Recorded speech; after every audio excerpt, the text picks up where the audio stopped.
Look at this man on the golden horse, calm in the middle of a battle. He is an emperor, but only just.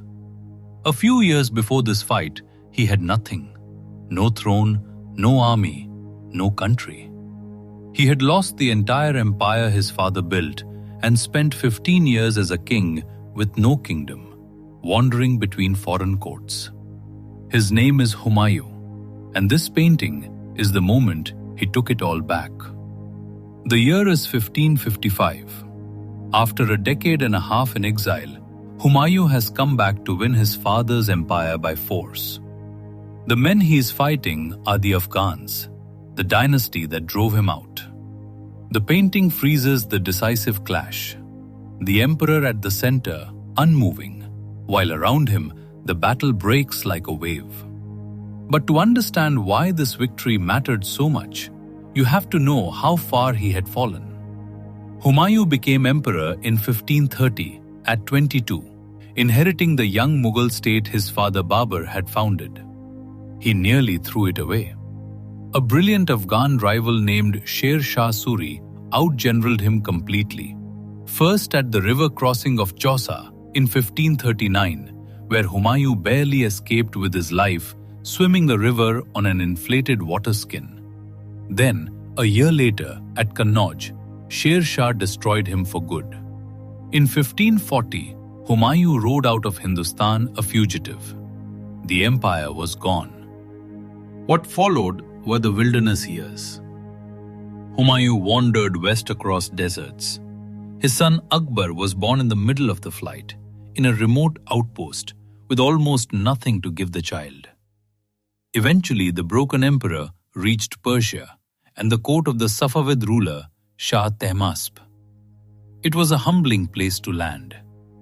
To earn Persian soldiers, Humayun had to bend, to flatter, to compromise on faith, to live as a guest in another man's palace.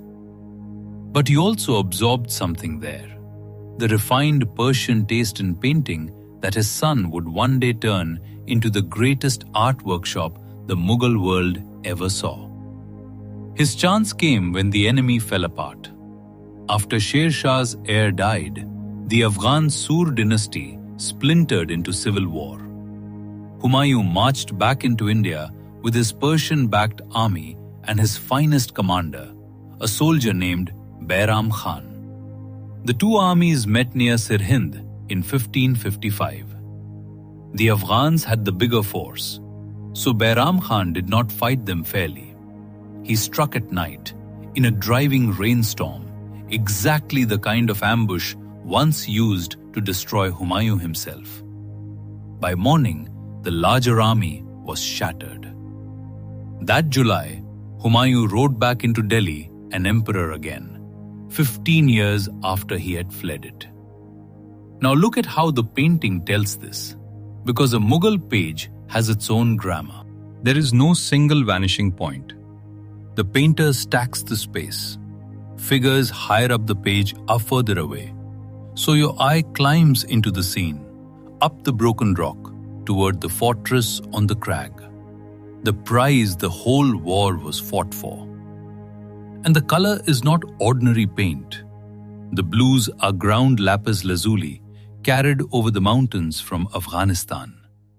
The gold on the armor and the horse's trappings is real gold, burnished into the paper until it shines. Then find the emperor.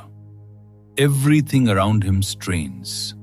Horses rear, men fall, blades cross. He alone is still.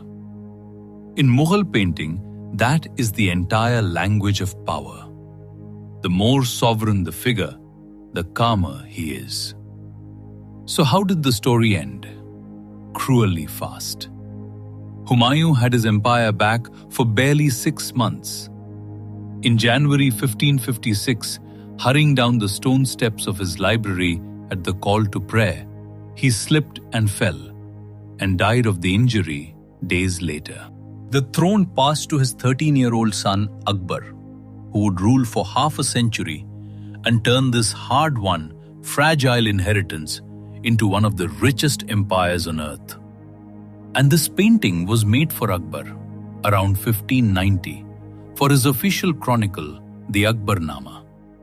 A generation after the events, the son's workshop painted the father's greatest day, the comeback that made everything else possible. We restored this folio from museum archives, recovering its cool mountain tones and its gold, and offer it as a premium framed matte print ready to hang with free shipping. It lives in our restored Mughal collection at Aura Living. An emperor who lost everything, vanished for 15 years, and rode back to win it all, just in time to hand it to the son who made it legendary. Find this painting at auraliving.com. And if these stories belong on your wall as much as your screen, stay with us. auraliving.com